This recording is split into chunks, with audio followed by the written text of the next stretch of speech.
രാജനിൻ വരവു സമീപമായി എന്ന് ഓർത്തിഹത്തിൽ പാർത്തിടുന്ന ശുദ്ധരേ, വേഗമുണർന്നു സ്വജീവിതം പരിപൂർണ വിശുദ്ധിയിൽ കാക്കുവിൻ. വേഗമുണർന്നു സ്വജീവിതം പരിപൂർണ വിശുദ്ധിയിൽ കാക്കുവിൻ.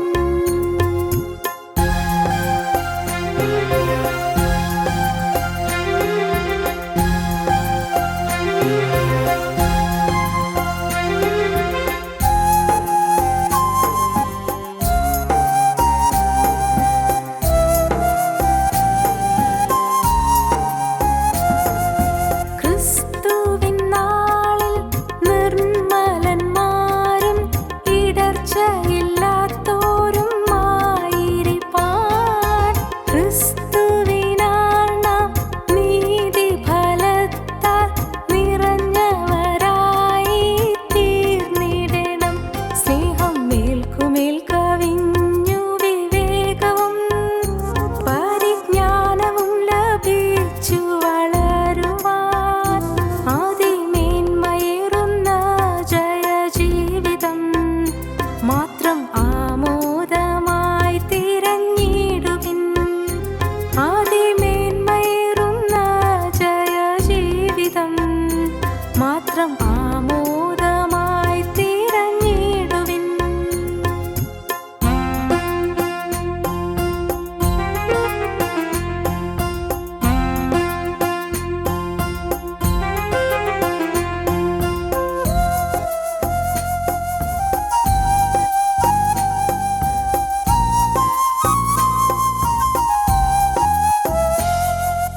ക്രിസ്തുവിൻ നാളിൽ രക്ഷ പ്രാപിപ്പാൻ ഭയത്തോടുകൂടെ പരിശ്രമിപ്പിൻ. ലോകത്തിൽ നിങ്ങൾ ജീവന്റെ വചനം പാലിച്ചുകൊണ്ടു ശോഭിച്ചിടും. മഹാവക്രതയും കോട്ടവുമുള്ളതാം ഈ ദുഷ്ടലോകത്തിൻ്റെ നടുവിലായി എല്ലാം പിറുപിറുപ്പും വാദവുമെന്നിയേ ചെയ്തു നിഷ്കളങ്ക മക്കളായി തീരുവിൻ. എല്ലാം പിറുപിറുപ്പും വാദവുമെന്നിയേ ചെയ്തു നിഷ്കളങ്ക മക്കളായി തീരുവിൻ.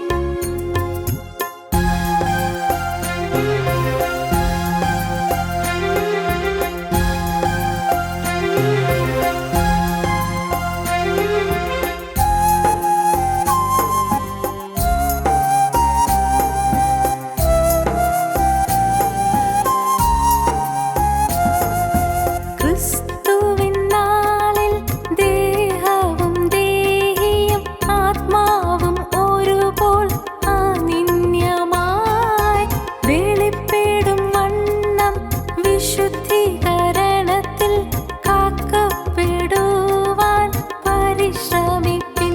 കറകളങ്കമിവ ഇല്ലാത്ത കാന്തയായി നാഥൻ കണ്ടിടുവാൻ നിങ്ങളെ കാലവും നീതി സൽകീർത്തി പുകഴ്ചയും ധനം മാനം ഇവ നിനച്ചിടുവിൻ. നീതി സൽകീർത്തി പുകഴ്ചയും ധനം മാനം ഇവ നിനച്ചിടുവിൻ. ഞങ്ങളോ ക്രൂശിക്കപ്പെട്ട ക്രിസ്തുവിനെ പ്രസംഗിക്കുന്നു. ദൈവ തിരുനാമത്തിൻ്റെ മഹത്വം ഉണ്ടാകട്ടെ. ലൂക്കോസിൻ്റെ സുവിശേഷം 5-ാം അധ്യായം 10-ാം വാക്യം. ശീമോൻ്റെ കൂട്ടാളികളായ യാക്കോബ്, യോഹന്നാൻ എന്ന സബദി മക്കൾക്കും ഔവണ്ണം തന്നെ യേശു ശീമോനോട്, ഭയപ്പെടേണ്ട, ഇന്നു മുതൽ നീ മനുഷ്യരെ പിടിക്കുന്നവനാകും എന്ന് പറഞ്ഞു. ഭയപ്പെടേണ്ട, ഇന്നു മുതൽ നീ മനുഷ്യരെ പിടിക്കുന്നവനാകും എന്ന് പറഞ്ഞു. അപ്പോസ്തലനായ പത്രോസിനെ കുറിച്ചുള്ള ധ്യാന ചിന്തകളാണല്ലോ നാം ഇപ്പോൾ തുടർന്ന് ചിന്തിച്ച് ധ്യാനിച്ചു കൊണ്ട് വരുന്നത്. അപ്പോസ്തലനായ പത്രോസിനെ കുറിച്ചുള്ളതായ ധ്യാന ചിന്തകൾ കഴിഞ്ഞ പല പല അവസരങ്ങളായി നാം അത് തുടരെ തുടരെ ഒന്നൊന്നായി ദൈവകൃപയാൽ ധ്യാനിച്ചു വരികയാണ്. അന്ന് ആ ഗലീല കടലിൽ വളരെ പെരുത്ത് മീൻകൂട്ടം ക്രിസ്തുവിൻ്റെ അത്ഭുത കൃപയാൽ പത്രോസിൻ്റെ വലയിൽ പെട്ടു. മീൻ കിട്ടാതെ അന്നത്തെ തൊഴിൽ പ്രയോജനരഹിതമായി എന്ന് കരുതി ദുഃഖിച്ചും വിഷാദ വിവശനായും മ്ലാനനായും ഇരുന്ന ശീമോൻ പത്രോസിൻ്റെ പടകിൽ യേശു വന്ന് നിന്നു, പ്രസംഗിച്ചു, തിരുവചനം സംസാരിച്ചു. കർത്താവായ യേശുവിൻ്റെ തിരുവചനം ശീമോൻ അനുസരിച്ചപ്പോൾ അപ്പോൾ പെരുത്ത് മീൻകൂട്ടം അകപ്പെട്ടു. നാം അത് ചിന്തിച്ചതാണ്. പത്രോസ് കർത്താവിൻ്റെ അടുക്കൽ ചെന്നു. കർത്താവിൻ്റെ കാൽക്കൽ പത്രോസ് വിനയാന്വിതനായി നിന്നു. ഞാൻ പാവിയായോ ഒരു മനുഷ്യനല്ലോ, നിൻ്റെ തിരുമുൻപാകെ നിൽക്കാൻ എനിക്ക് യോഗ്യതയില്ല. നാഥ, ഞാൻ ഏറ്റവും പാവിയായോ ഒരു മനുഷ്യൻ, എന്നോട് കരുണ തോന്നണമേ. നിൻ്റെ തിരുമുമ്പിൽ നിൽപ്പാൻ യോഗ്യതയില്ല, നീ എന്നെ വിട്ട് പോകണമേ. പത്രോസ് യാചിച്ചു.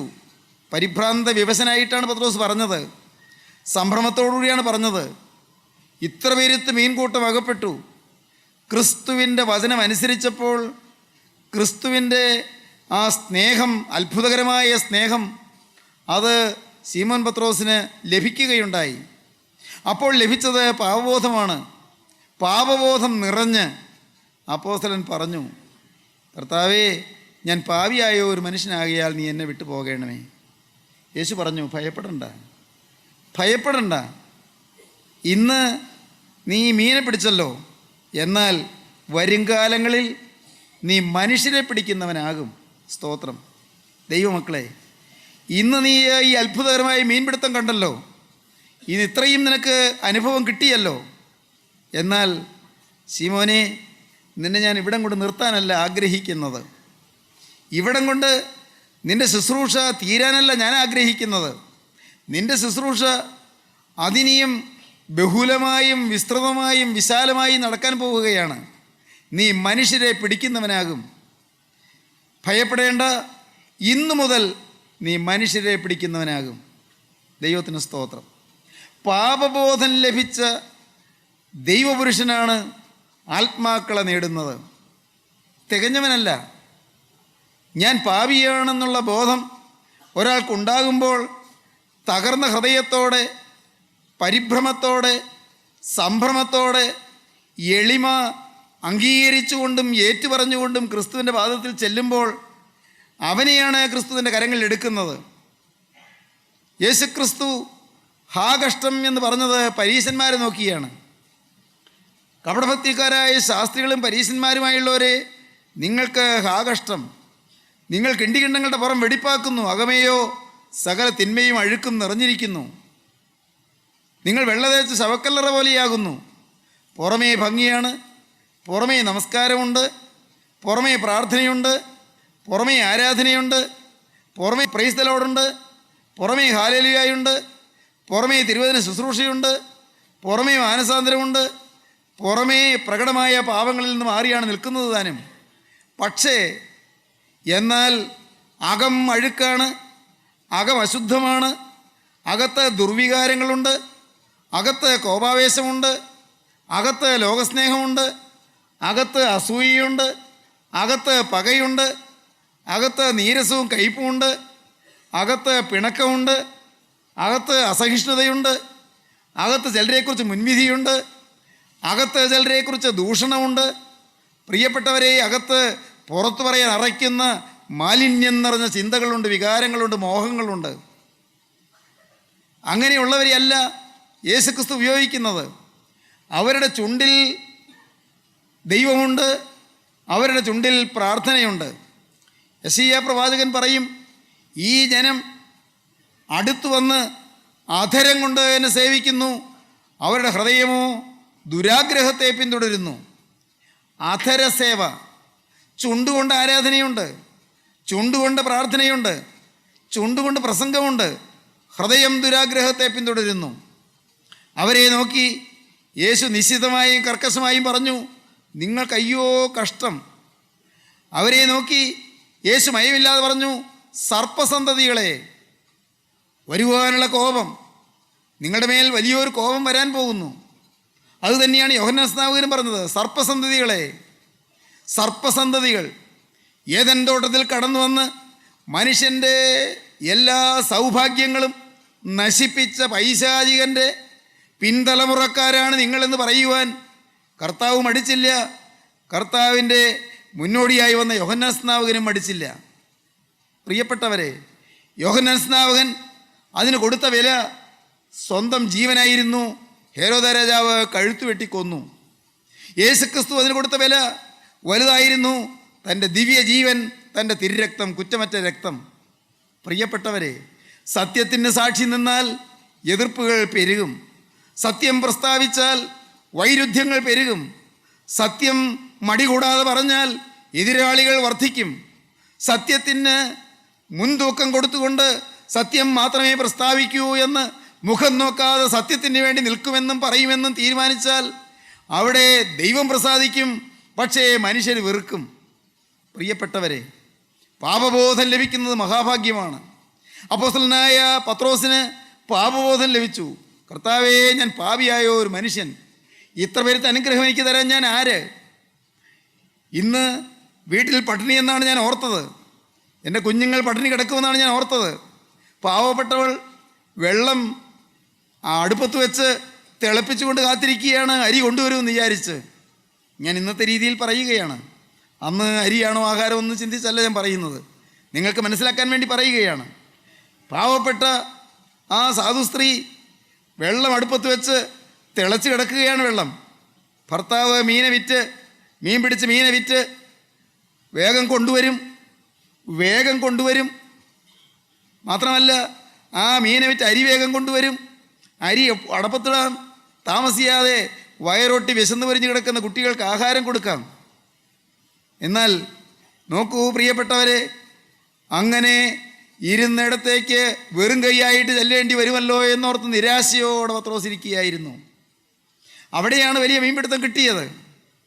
ഉടയവൻ കടന്നു വന്നാൽ പെരുത്ത് സമൃദ്ധിയാണ്. രാജാധിരാജൻ എഴുന്നള്ളി വന്നാൽ അവിടെ അത്ഭുതകരമായ അഭിവൃദ്ധിയാണ്. പ്രിയപ്പെട്ടവരെ, അവൻ അത്ഭുതങ്ങളുടെ ദൈവമാണ്. നിങ്ങൾക്ക് വേണമോ ഈ അത്ഭുതങ്ങളുടെ കർത്താവിനെ? അവൻ നിങ്ങളുടെ അരികത്തേക്ക് വന്നിട്ടുണ്ട്. ആത്മാവ് നിങ്ങളുടെ അരികത്തൂടെ നടക്കുകയാണ്. ആത്മാവ് നിങ്ങളെ തേടി വന്ന് നിങ്ങളോട് മിണ്ടുകയാണ്. പരിശുദ്ധാത്മാവ് ഇന്ന് ഈ വാക്കുകൾ നിങ്ങൾ കേൾക്കുമ്പോൾ നിങ്ങളുടെ അരികത്ത് വന്ന് നിന്ന്, മോനെ, ഞാൻ നിന്നെ ഒന്ന് അനുഗ്രഹിക്കട്ടെ എന്നാണ് ചോദിക്കുന്നത്. മോളെ, നിനക്ക് ഞാൻ ആശ്വാസം തരട്ടെ എന്നാണ് ചോദിക്കുന്നത്. എന്തൊരാശ്വാസം! ആശ്വാസം തരുന്ന ക്രിസ്തു. ദൈവത്തിൻ്റെ വലിയ നാമം മഹത്വപ്പെടട്ടെ. ശീമോൻ പത്രോസിന് പെരുത്ത് മീൻകൂട്ടം നൽകി. കടലുകളുടെ അധിപതി, മത്സ്യക്കൂട്ടങ്ങളെ മെനഞ്ഞവൻ, ദൈവത്തിന് സ്തോത്രം. ജലരാശിയെ നിർമ്മിച്ചവൻ, അണ്ടകടാഹത്തിൻ്റെ സൃഷ്ടാവ്, അഖിലണ്ഡത്തിൻ്റെ ഉടയവൻ. അവിടുത്തെ ശബ്ദം കേട്ട് മീൻകൂട്ടമെല്ലാം വന്ന് പടകിന് ചുറ്റും അണിനിരന്നു. ദൈവത്തിന് സ്തോത്രം. പടകിൽ നിന്നുകൊണ്ട് രാജാധിരാജൻ സംസാരിച്ചു. യഹൂദന്മാർക്ക് യേശുവിന് വിലയില്ല. പരീശ പ്രമാണികൾക്ക് യേശുവിന് മാനമില്ല. പള്ളിപ്രമാണികൾക്ക് യേശുവിനെക്കുറിച്ച് കരുതലില്ല. പ്രിയപ്പെട്ടവരെ, റോമൻ സർക്കാരിന് യേശു ഒരു കണ്ണിലെ കരടാണ്. എന്നാൽ ജീവനുള്ള ദൈവത്തിൻ്റെ സൃഷ്ടിയായ മീനുകൾ അവ വന്ന് ശബ്ദം കേട്ട് വന്ന് ഇങ്ങനെ നിൽക്കുകയാണ്. ആരുടെ? ഉടയവൻ്റെ സ്വരം, സൃഷ്ടാവിൻ്റെ സ്വരം.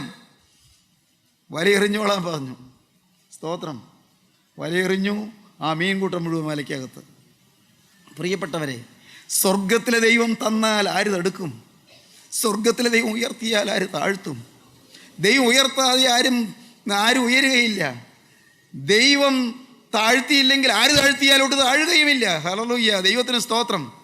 ഉടയവൻ ഉയർത്തിയാൽ ആര് താഴ്ത്തിയാലോട്ട് താഴുകയുമില്ല. ദൈവം ഉയർത്തിയില്ലെങ്കിൽ ആരെല്ലാം ഉയർത്തിയാലോട്ട് ഉയരുകയുമില്ല. സ്തോത്രം. ദൈവമക്കളെ, ഇന്ന് നിങ്ങൾ ഈ വാക്കുകൾ കേൾക്കുമ്പോൾ നിങ്ങൾ പറയണം, കർത്താവേ, എൻ്റെ ദൈവമേ, എൻ്റെ ഹൃദയത്തിന് തണുപ്പ് തരാൻ, എൻ്റെ കുടുംബത്തിന് ആശ്വാസം തരാൻ, എൻ്റെ കുഞ്ഞുങ്ങളുടെ ജീവിതം ശോഭനമാക്കാൻ കർത്താവേ നീ ഒന്ന് പ്രവർത്തിക്കണമേ.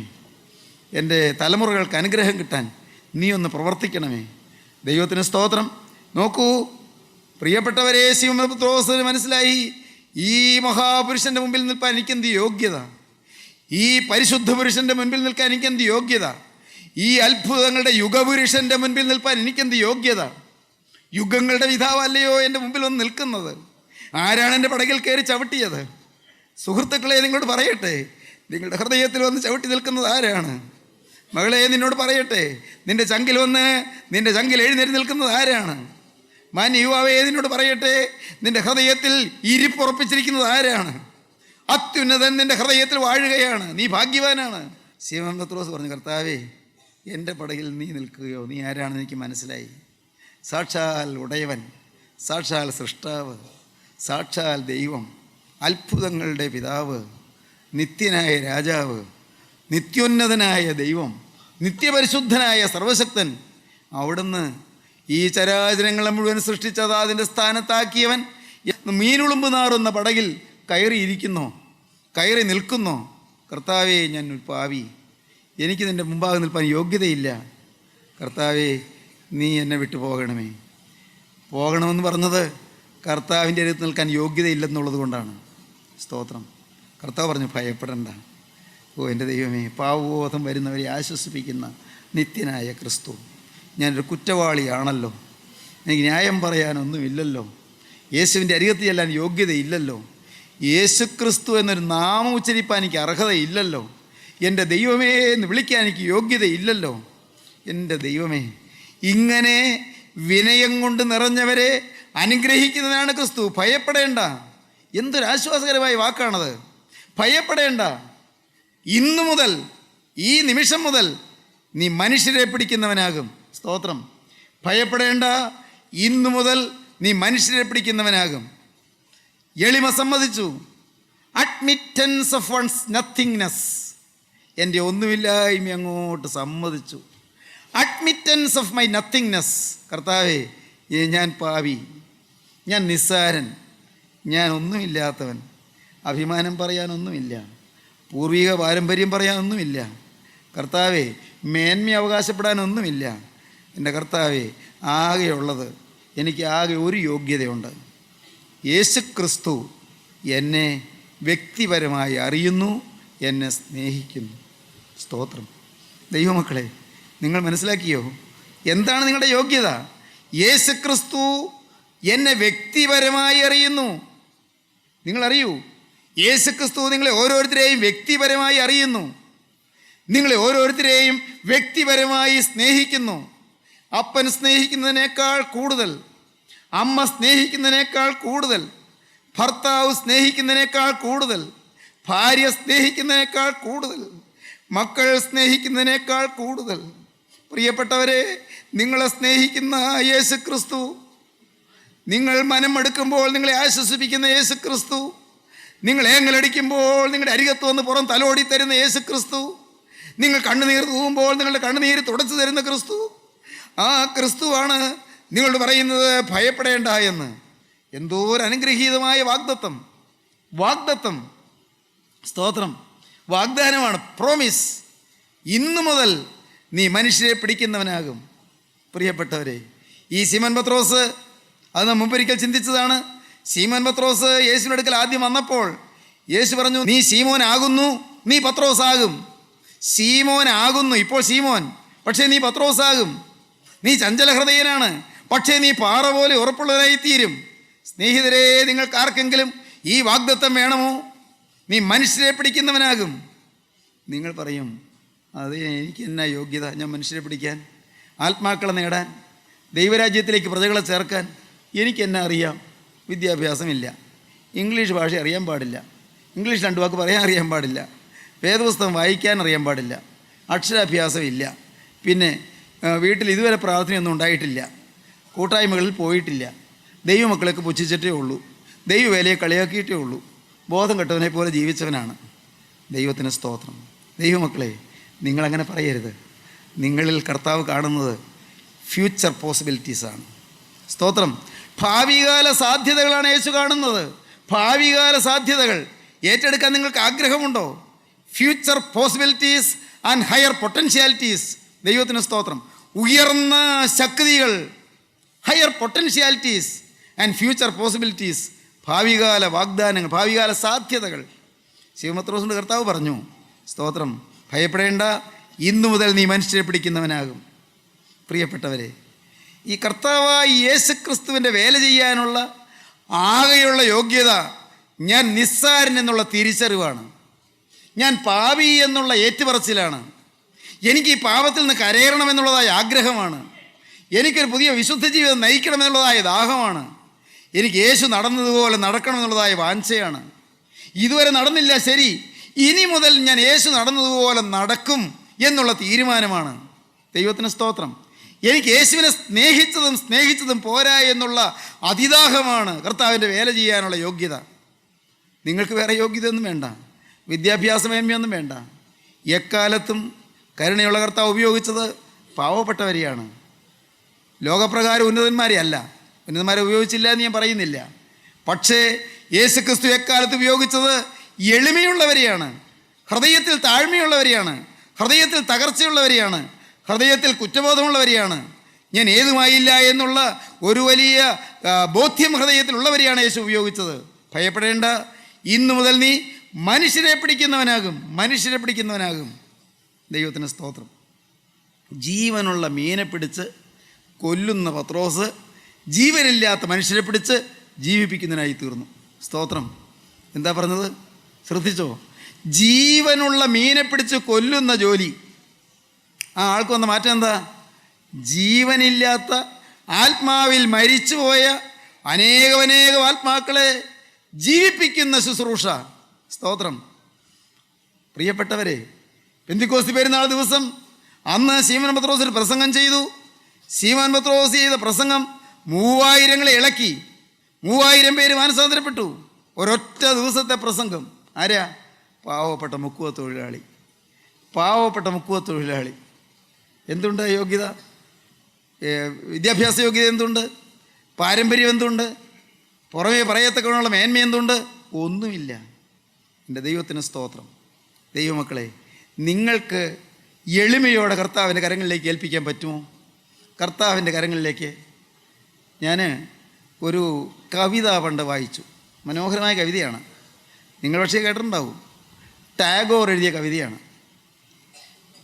കവിത ഭാവനയാണ്. അങ്ങനെയൊന്നും നടന്നില്ല, ഭാവനയാണ് ടാഗോറിൻ്റെ കവിത.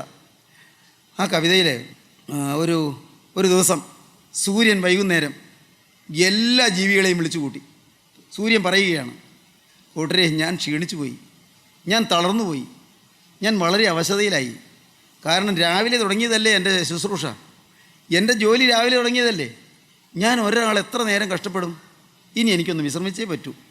എനിക്കൊന്ന് വിശ്രമിക്കണം. നിങ്ങൾ ആരെങ്കിലും ഒന്ന് എഴുന്നേറ്റ് വന്ന് ഇനിയുള്ള സമയം ഈ പ്രകൃതിയെ, ഈ ഭൂമിയെ നിങ്ങൾ പ്രകാശിപ്പിക്കണം. ഇത്ര നേരവും ഞാൻ അധ്വാനിച്ചു. അങ്ങനെ ഞാൻ ഇരുട്ട് മാറ്റി. ഈ പ്രകൃതിയിൽ നിന്ന് ഇരുട്ട് ഞാൻ മാറ്റി. ഇക്കണ്ട നേരം കഴിഞ്ഞ 12 മണിക്കൂറും വിശ്രമമില്ലാതെ ഞാൻ അധ്വാനിച്ച് ഇരുട്ട് മാറ്റി. ഇനി അടുത്തൊരു 12 മണിക്കൂർ നിങ്ങൾ ആരെങ്കിലും ഒന്ന് ഇരുട്ട് മാറ്റാൻ നിൽക്കുമോ? ആർക്ക് സാധിക്കുമോ? സാധിക്കില്ലല്ലോ. പ്രകൃതിയിലെ ജീവജാലങ്ങളെല്ലാം നിശബ്ദരായി നിൽക്കുക. എല്ലാം തിരുവടി കഴിഞ്ഞു. പിന്നെയും പറഞ്ഞു, ആരുമില്ലേ? അപ്പോഴുണ്ട് ഒരു മിന്നാമിനങ്ങ് പറന്നു വരുന്നു. സൂര്യഭഗവാനെ, അങ്ങനെ അങ്ങയെപ്പോലെ പ്രകൃതി മുഴുവനും ഇരുട്ട് മാറ്റാമെന്ന് എന്നെക്കൊണ്ട് കഴിയില്ല. പക്ഷേ എനിക്ക് ഒരല്പം വെളിച്ചമുണ്ട്, ഒരു ചെറിയ വെളിച്ചം, വളരെ ചുരുക്കം. അങ്ങയുടെ പ്രകാശമായിട്ട് നോക്കുമ്പോൾ എനിക്ക് എന്തുണ്ട്? ഒന്നുമില്ല. പക്ഷേ ആ ഒരു ചെറിയ പ്രകാശം കൊണ്ട് എനിക്ക് സാധിക്കുന്നിടത്തോളം ഭാഗത്തൊരു ചുറ്റുവട്ടത്തിൽ പറന്നു നടക്കാം. എനിക്ക് സാധിക്കുന്നിടത്തോളം ഭാഗത്തൊരു ചെറിയ ചുറ്റുവട്ടത്തിൽ ഞാൻ പറന്നു നടക്കാം. അങ്ങനെ ഞാൻ അത്രയും സ്ഥലത്ത് ഒരു ചെറിയ പ്രകാശം കൊടുക്കാം. ഇതൊരു കവിതയാണ്. പ്രിയപ്പെട്ടവരെ, നിങ്ങളെക്കൊണ്ട് എന്താകും? കർത്താവേ, ഞാൻ ഇരുട്ടിനെ ശപിക്കുന്നില്ല. സഭകൾ തകർന്നു കിടക്കുന്നു, സഭകളിൽ വഴക്കാണ്, കൂട്ടായ്മക്കാർ തളർന്നു കിടക്കുന്നു, കൂട്ടായ്മക്കാർ തമ്മിൽ ഐക്യമില്ല, ആത്മവീര്യമില്ല, പലരും പിന്മാറിപ്പോയി. ഞാനിതൊന്നും കുറ്റമൊന്നും കാണുന്നില്ല. ഞാൻ ഒരു കാര്യം ചെയ്യും. ഞാൻ എന്നെക്കൊണ്ട് സാധിക്കുന്നത് ഒരു ചെറിയ തിരിയായിട്ട് ഞാൻ കത്തി നിൽക്കും. ഞാൻ കത്തി ആ തിരി കത്തി അങ്ങ് എരിഞ്ഞ് തീരും. എൻ്റെ ദൈവത്തിന് സ്തോത്രം. ദൈവമേ, ഞാൻ ഒരാൾ കത്തി എരിഞ്ഞ് തീരും. ദൈവമക്കളെ, നിങ്ങൾക്ക് വല്ലതും തീരുമാനം എടുക്കാനുണ്ടോ? വല്ലതും ദൈവത്തോട് പറയാനുണ്ടോ? It is better to light a candle than to curse the darkness. ഇരുട്ടിനെ ശപിക്കുന്നതിനേക്കാൾ ഒരു ചെറിയ തിരിയെങ്കിലും കത്തിക്കുന്നതാണ് നല്ലത്. It is better to light a candle than to curse the darkness. ഇരുട്ടിനെ ശപിക്കല്ലേ, ഒരു ചെറുതിരിയെങ്കിലും കത്തിക്കൂ. എൻ്റെ അപ്പൻ മദ്യപിക്കുന്നു, അമ്മ വഴക്കടിക്കുന്നു, അല്ലെങ്കിൽ അമ്മയ്ക്ക് ആസ്മ രോഗമാണ്, അല്ലെങ്കിൽ എൻ്റെ അപ്പന് ക്യാൻസർ രോഗമാണ്, എനിക്ക് അനേകം ബന്ധപ്പാടുണ്ട്, എന്നെക്കൊണ്ട് വയ്യ, നിങ്ങൾ നിരാശപ്പെട്ട് അങ്ങനെ പറഞ്ഞുകൊണ്ടിരിക്കല്ലേ. എനിക്കെന്ത് സാധിക്കും? ഒരു ചെറിയ തിരി. ദൈവത്തിന് സ്തോത്രം. ഇന്ന് എൻ്റെ ബഹുമാന്യ സഹോദരങ്ങളോട് എനിക്കൊരു വാക്ക് പറയാനുണ്ട്. ഒരു ചെറിയ തിരിയായി ഈ അന്ധകാരം നിറഞ്ഞ ലോകത്ത് നിങ്ങൾക്ക് സാധിക്കുന്നിടത്തോളം ഭാഗത്ത് പറന്നു നടക്കാൻ പറ്റുമോ നിങ്ങൾക്ക്? സ്തോത്രം. അത്ര പെരുത്ത ദൂരെയൊന്നും പറക്കാൻ നിങ്ങളുടെ ചെറുകൾക്ക് ബലമില്ല. സാരമില്ല. ഒരു ചെറിയ തിരിയായി കർത്താവേ വിശുദ്ധിയുടെ വെളിച്ചം വീശിക്കൊണ്ട്, ഹല്ലേലൂയ, ക്രൂസിലെ സ്നേഹത്തിൻ്റെ പ്രകാശധാര ചൊരിഞ്ഞുകൊണ്ട് ഈ ലോകത്ത് ഞാനൊരാൾ പറന്നു നടക്കും. ഞാൻ എൻ്റെ വീട്ടിലൊരു പ്രകാശ ഗോപുരമായി നിൽക്കും. കർത്താവേ, ഞാൻ എൻ്റെ ഭവനത്തിൽ, എൻ്റെ ഭർത്താവിൻ്റെ മുമ്പിൽ, എൻ്റെ ഭാര്യയുടെ മുമ്പിൽ, എൻ്റെ മക്കളുടെ മുൻപിൽ, എൻ്റെ മാതാപിതാക്കളുടെ മുൻപിൽ, എൻ്റെ ജോലി സ്ഥലത്ത്, എൻ്റെ പ്രവർത്തന രംഗത്ത്, കർത്താവേ, ഞാൻ നിൽക്കുന്നിടത്ത് ഞാനൊരു ചെറിയ തിരിയായി കത്തും. എരിഞ്ഞെരിഞ്ഞ് തീരും കർത്താവേ. കത്തി പ്രകാശിക്കും തോറും എരിഞ്ഞെരിഞ്ഞ് തീരും. ഹല്ലേലൂയ. നിങ്ങൾക്കാർക്കെല്ലാം താല്പര്യമുണ്ട് സഹോദരങ്ങളെ? നിങ്ങൾക്കാർക്കെല്ലാം ആഗ്രഹമുണ്ട് ഈ യേശുവിൻ്റെ ഒരു തിരിയായി കത്തി നിൽക്കാൻ? ദൈവത്തിന് സ്തോത്രം. ഇപ്പോൾ ഈ സമയത്ത് കർത്താവായ യേശുവിത നിങ്ങളിലേക്ക് ദീപം കത്തിച്ചു തരാൻ അവിടുന്ന് സ്വർഗീയ ദീപവുമായി കടന്നു വന്നിരിക്കുകയാണ്. സമർപ്പണം നിങ്ങൾ എടുക്കുമെങ്കിൽ, നിങ്ങളുടെ ജീവിതത്തിലെ കൂരിരുട്ട് മാറ്റാൻ നിങ്ങൾ ദൈവത്തോട് വാക്ക് പറയുമെങ്കിൽ, നിങ്ങളുടെ കുടുംബത്തിലെ അന്ധകാരം മാറ്റാൻ, നിങ്ങളുടെ പ്രിയപ്പെട്ടവരുടെ ജീവിതത്തിലെ അന്ധകാരം മാറ്റാൻ ഇപ്പോൾ നിങ്ങൾ ഈ വാക്കുകളെ കേട്ടുകൊണ്ടിരിക്കുമ്പോൾ നിങ്ങൾ തീരുമാനമെടുക്കുമെങ്കിൽ, യേശുവിൻ്റെ കയ്യിലെ ആ സ്വർഗീയ തിരി, അതിലെ ദീപം, അതിൻ്റെ ദീപനാളം നിങ്ങളുടെ ജീവിത തിരിയിലേക്ക് കൊളുത്തിത്തരും. നിങ്ങളും പ്രകാശമുള്ളവരായി എഴുന്നേൽക്കും. നിങ്ങൾ ദൈവത്തെ സ്തുതിക്കാൻ തുടങ്ങും. നിങ്ങൾ ദൈവത്തെ ആരാധിക്കാൻ തുടങ്ങും. നിങ്ങൾ ദൈവത്തെ മഹത്വപ്പെടുത്താൻ തുടങ്ങും. അന്ധകാരമായിട്ട് നിങ്ങൾ ഈ വാക്കുകളെ കേട്ടുകൊണ്ടിരുന്നു. അന്ധകാരം ഇരുളടഞ്ഞവരായി നിങ്ങൾ കേട്ടുകൊണ്ടിരുന്നു. കണ്ണ് കുരുടായവരെ പോലെ നിങ്ങൾ കേട്ടുകൊണ്ടിരുന്നു. എന്നാൽ ഇപ്പോൾ നിങ്ങൾ നിങ്ങളുടെ ജീവിതം സമർപ്പിക്കുമെങ്കിൽ, നാഥാ, ഞാനൊരു പാപിയായ മനുഷ്യനെന്ന് നിങ്ങൾ വിനയപൂർവ്വം ഏറ്റുപറയുമെങ്കിൽ, ഇപ്പോൾ ക്രിസ്തുവിൻ്റെ കരം നിങ്ങളെ തൊടും. നിങ്ങളുടെ മേൽ തൻ്റെ ദീപം പകരും. നിങ്ങളുടെ മേൽ തൻ്റെ ദിവ്യപ്രകാശം ചൊരിയും. പ്രിയപ്പെട്ടവരെ, ഇന്നു മുതൽ നാഥ, ഞാൻ പുതിയ സൃഷ്ടിയായി ജീവിക്കും. ഇതുവരെ സാത്താൻ്റെ അടിമത്തത്തിൽ ഞാൻ കഴിഞ്ഞുപോയി. ഇതുവരെ പൈശാചികൻ അവൻ്റെ ചങ്ങലക്കെട്ടിൽ എന്നെ കെട്ടിയിട്ട് പോയി. കർത്താവേ, ഇനിമേൽ ഞാൻ ഒരു പുതിയ സൃഷ്ടിയായി ജീവിക്കുമെന്ന് നിങ്ങൾ തീരുമാനിക്കുമെങ്കിൽ, ഇപ്പോൾ തന്നെ യേശുക്രിസ്തുവിൻ്റെ കരം നിങ്ങളെ തൊടും. നിങ്ങളുടെ ദീപം കത്തിക്കും. നിങ്ങളുടെ കെട്ടുപോയ ദീപങ്ങൾ കത്തിക്കും. മരിച്ചുപോയ ആത്മാവിനെ ജീവിപ്പിക്കും. പുതിയ പ്രകാശം കൊണ്ട് നിങ്ങളെ നിറയ്ക്കും. പുതിയ സമൃദ്ധി നിങ്ങൾക്ക് തരും. പുതിയ ശാന്തി നിങ്ങൾക്ക് തരും. പൈശാചിക ശക്തിയെ നിങ്ങളിൽ നിന്ന് വിധ്വംസിച്ചകറ്റും. നിങ്ങളെ അനുഗ്രഹിക്കും. നിങ്ങളുടെ മേൽ തൻ്റെ കൃപ പകരും. നമുക്ക് പ്രാർത്ഥിക്കാം. വാഴ്ത്തപ്പെട്ട കർത്താവേ, കരുണയുള്ള ദൈവമേ, ഈ അതിമനോഹരമായ സമയത്തിനായി ഞങ്ങൾ നിന്നെ സ്തുതിക്കുന്നു. ഞങ്ങൾ നിന്നെ സ്തോത്രം ചെയ്യുന്നു. പ്രകാശം പകരുന്നതിനായി സ്തോത്രം. ദീപങ്ങൾ കൊളുത്തിയതിനായി സ്തോത്രം. ഓരോരുത്തരെയും സ്വർഗീയ പ്രകാശം വന്ന് കർത്താവെ ദീപനാളം പകർന്ന് അനുഗ്രഹിച്ച് പ്രകാശപൂരിതമാക്കിയ വൻകൃപയ്ക്കായി സ്തോത്രം. അന്ധകാര ശക്തിയെ വിധ്വംസിച്ചതിനായി സ്തോത്രം. പൈശാചിക ശക്തിയെ അകറ്റിയതിനായി സ്തോത്രം. ദുരാത്മബാധയെ നീക്കിയതിനായി സ്തോത്രം. ശാപങ്ങളും പാപങ്ങളും മാറ്റിയതിനായി സ്തോത്രം. കർത്താവെ, രോഗബാധകൾ മാറ്റണമേ. ബന്ധനങ്ങൾ അഴിക്കണമേ. കഷ്ടപ്പാടുകൾ നീക്കണമേ. കടബാധ്യതകൾ മാറ്റണമേ. സമാധാനം നൽകണമേ. കുടുംബശാന്തി അയക്കണമേ. മഹത്വം രാജാധിരാജൻ മാത്രം എടുക്കണമേ. യേശു ക്രിസ്തുവിൻ്റെ അതിപരിശുദ്ധമായ നാമത്തിൽ യാചിക്കുന്ന പിതാവേ, കൃപയോടെ കേൾക്കുമാറാകണമേ.